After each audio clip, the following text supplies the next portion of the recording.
नमस्कार, मी अनिता डबीर पुण्यातून. आज मी इथे नर्मदेच्या तीरावर आहे.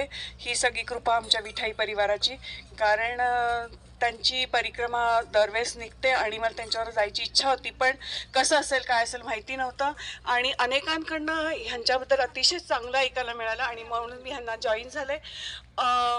इथे खरं सांगू अतिशय म्हणजे माणुसकी आहे, आपुलकी आहे, प्रेम आहे आणि दुसरी गोष्ट जेवण जे की आपल्याला 15 दिवस बाहेरचं जेवायचं असतं, तर इथे हे स्वतः स्वयंपाक बनवतात आणि ते आपल्याला अतिशय आग्रहाने आपुलकीने वाढतात. दुसरी गोष्ट इथे कुठल्याही गोष्टीची ते आपल्याला कमतरता पडू देत नाही, एक आपल्या घराची आपल्याला उणीव भासू देत नाही आणि प्रत्येक ठिकाणी आम्ही जिथे जातो तिथली ते आपल्याला माहिती देतात. त्यामुळे होतं काय की आपण नर्मदा परिक्रमा करायची आपल्याला सगळ्यांची इच्छा असते, पण नेमकं कुठल्या ठिकाणी काय आहे हे माहिती नसतं, तर त्याचं महात्म्य ते आपल्याला इथे सांगतात.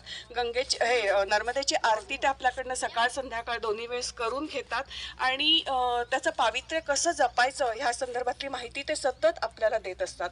मी विठाई परिवाराची अतिशय आभारी आहे की त्यांनी मला त्यांच्या ग्रुपमध्ये सामील करून घेतलं. धन्यवाद.